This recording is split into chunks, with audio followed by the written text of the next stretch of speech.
ఖురాన్లో ఎక్కడ కూడా హిందువులను లేదా ముస్లింలు కాని వారిని చంపండి అని లేదు. అయితే ఖురాన్లో ఉన్న ఒకే ఒక వాక్యాన్ని కొంతమంది స్వార్థపరులు వారి సొంత ప్రయోజనం కోసం తప్పుగా వక్రీకరించి చూపిస్తున్నారు.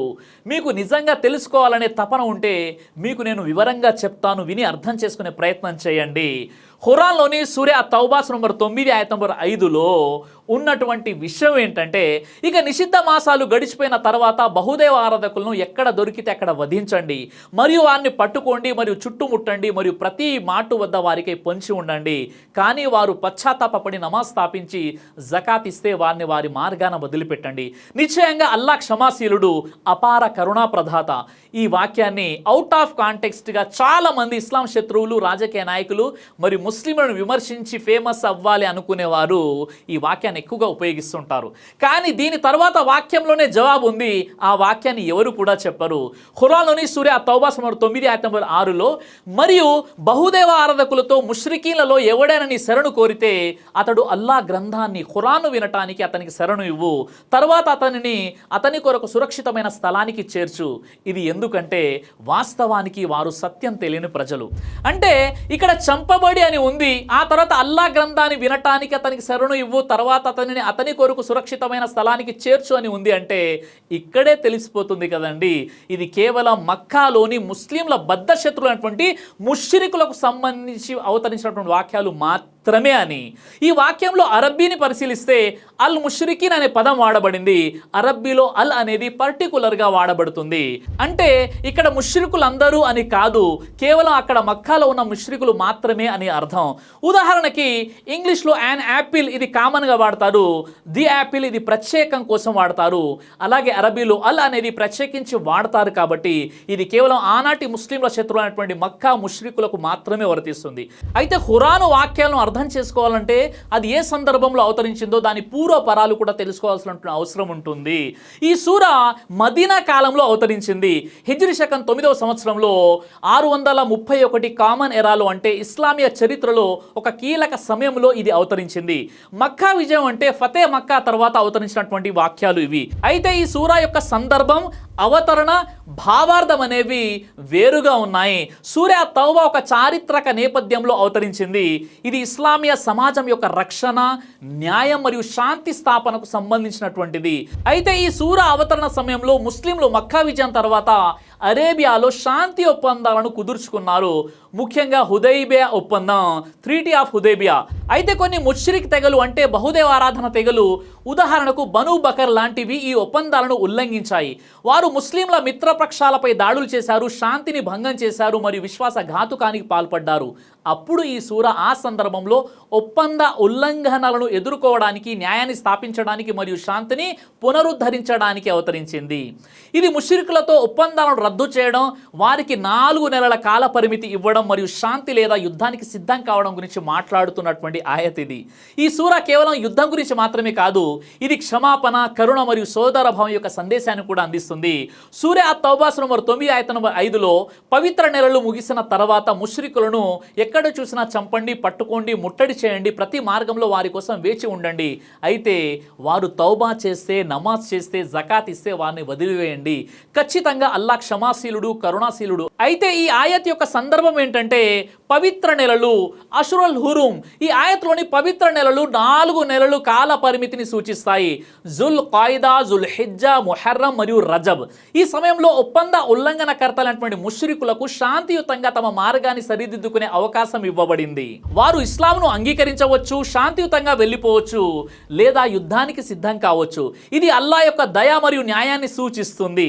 ఈ ఆయత్ యొక్క నిర్దిష్ట లక్ష్యం ఏమిటంటే, ఈ ఆయత్ ప్రతి బహుదేవ ఆరాధకులకు లేదా ఇతర మతస్థులకు లక్ష్యంగా చేసుకోలేదు. ఇది ఒప్పందాలను ఉల్లంఘించిన మక్కా, మదీనాలో శత్రుత్వం చూపినటువంటి మరియు శాంతిని భంగం చేసిన నిర్దిష్ట సమూహాలను ఉద్దేశించి మాత్రమే అవతరించినటువంటి వాక్యాలు ఇవి.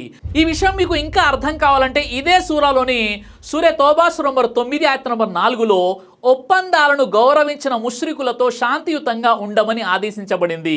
అంటే ఒప్పందాన్ని గౌరవించిన ముష్రికులతో మీ ఒప్పందాన్ని నెరవేర్చండి అని ఉంది.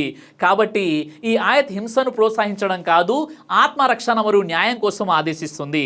ఎందుకంటే ఇస్లాంలో యుద్ధం కఠిన నియమాలతో కూడుకున్నది.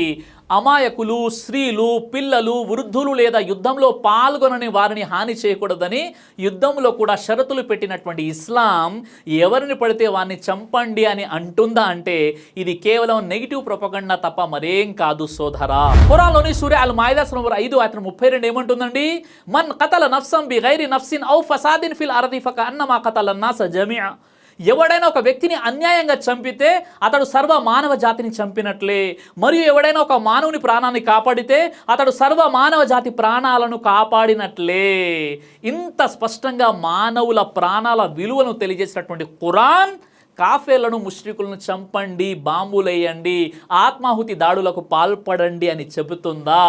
ఇది ఎంత ఘోరమైనటువంటి అభాండం ఒక్కసారి మీరే ఆలోచించండి. అలాగే షేక్ బిన్ బాస్ రహీమహుల్లా వారి ఫత్వా ప్రకారంగా ఎవరైతే ముస్లిం ఆత్మాహుతి దాడి చేస్తాడో అతడు నరకానికి వెళ్ళిపోతాడు, అది హరాం అని చెప్పడం జరిగింది.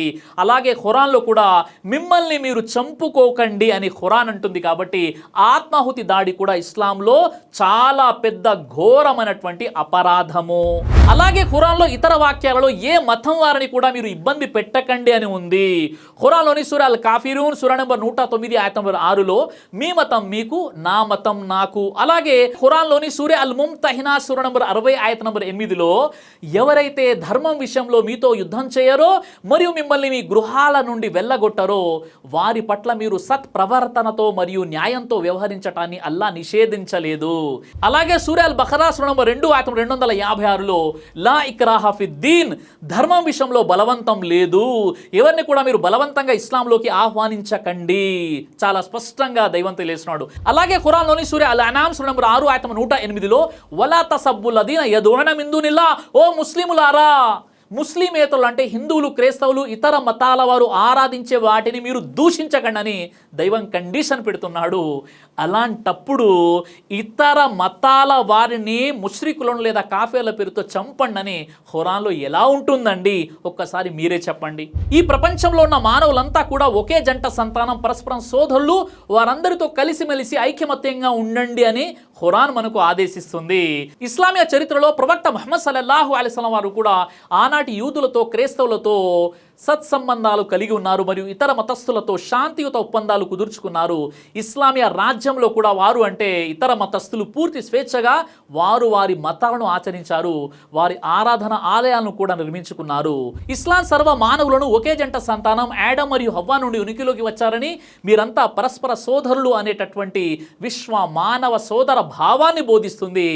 అలాంటిది మీరు చంపండి, బాంబులు వేయండి లేదా ఆత్మాహుతి దాడులకు పాల్పడండి, ఎవరిని పడితే వారిని నిర్దాక్షిణ్యంగా చంపండి, కాఫేల ముష్రికులను పట్టి మరీ వేధించండి అని చెప్తుందా అంటే ఇది ఇస్లాంపై, ముస్లింలపై వేస్తున్నటువంటి ఒక అభాండం తప్ప మరేమి కాదు సోదరులారా.